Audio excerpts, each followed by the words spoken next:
സമയം പുലർച്ചെ 5 മണി.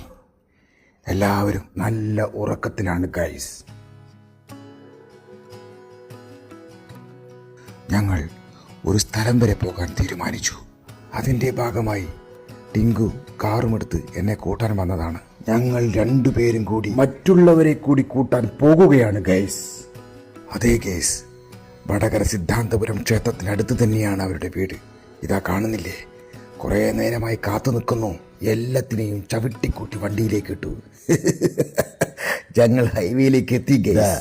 ഈ കാണുന്ന 4 പേരാണ് എൻ്റെ ഹീറോസ്: തങ്കപ്പൻ, തോമ, ചാണ്ടി, മുരുകൻ. ട്രാഫിക് ഇത്തിരി കുറവുണ്ടാവുമെന്ന് വിചാരിച്ചിട്ടാണ് രാവിലെ പുലർച്ചെ തന്നെ ഇറങ്ങി കേട്ടോ. പക്ഷെ ഇറങ്ങിയപ്പോൾ നോക്കുമ്പോൾ റോഡിൽ ഒരുപാട് വണ്ടികൾ കാണുന്നുണ്ട്. പുലർച്ചെ തന്നെ വീട്ടിൽ നിന്ന് ഇറങ്ങിയോണ്ട് രാവിലെ ഒന്നും കഴിക്കാൻ പറ്റിയില്ല ഗേസ്. വളരെ നല്ല വിശപ്പുണ്ട്.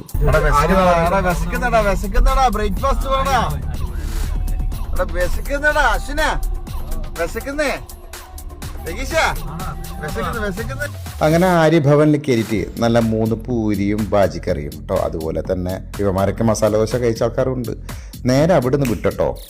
അങ്ങനെ പോകുന്ന പോക്കിലാണ് ഈ വണ്ടി ശ്രദ്ധയിൽപ്പെട്ടത്. ഒന്നുമല്ല, ഇവർ ഈ കുട്ടിയെടുത്ത രീതി ശരിയല്ലാന്ന് തോന്നി. 3 ആൾക്കും ഹെൽമെറ്റ് ഇല്ല, അത് പോട്ടെ.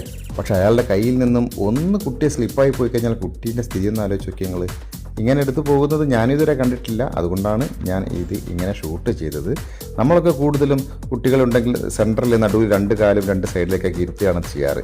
ഇത് ഇങ്ങനെ പിടിച്ചപ്പോൾ കണ്ടപ്പോൾ അത്ര സുഖമായിട്ട് തോന്നിയിട്ടില്ല. എന്തായാലും നിങ്ങളുടെ അഭിപ്രായം നിങ്ങൾ ഇതിൽ കമൻറ്റിലൂടെ തന്നെ പറയണം കേട്ടോ. അത് മാത്രമല്ല, കുട്ടിയെ അങ്ങേരി അപ്പുറത്ത് ഇപ്പുറത്തേക്ക് ഇടയ്ക്കിടയ്ക്ക് മാറ്റി വെക്കുന്നുണ്ട് കേട്ടോ. എന്തായാലും ഒന്നും പറ്റാതെ വീട്ടിലേക്ക് എത്തട്ടെ എന്ന് നമ്മൾ ആത്മാർത്ഥമായി പ്രാർത്ഥിക്കുന്നു. അങ്ങനെ കാടും മലകളും പുഴകളും താണ്ടി ഞങ്ങൾ പോകുന്നത് നമ്മളെ സ്വന്തം കൊല്ലങ്കോട്ടിലേക്കാണ് കേട്ടോ. കൊല്ലങ്കോട് നിങ്ങൾ കേട്ടിട്ടില്ലപ്പാ? കൊല്ലങ്കോട്ട് തൂക്കം നേർന്ന കുഞ്ഞാറ്റോം കിളി, കോതാമൂളി പാട്ടും പാടി വായോ ഈ വഴി. 1000 കാവിലേ ആവാരം പൂവിലേ, ആട്ടിയുറക്കാനു ഞാലും കൊണ്ടുവ പൈങ്കിളി. കൊല്ലംകോട്ട് തൂക്കം നേർന്ന കുഞ്ഞാറ്റോം കിളി, കോതാമൂളി പാട്ടും പാടി വായോ ഈ വഴി. എന്നെ കൊണ്ട് വയ്യ ദൈവമേ. അങ്ങനെ പോയിക്കൊണ്ടിരിക്കുമ്പോൾ ഒരു വിസ്മയ വെഡ്ഡിങ് കളക്ഷൻ കണ്ടോ. എവിടെയാണ് സ്ഥലമൊന്നും എനിക്കറിയില്ല.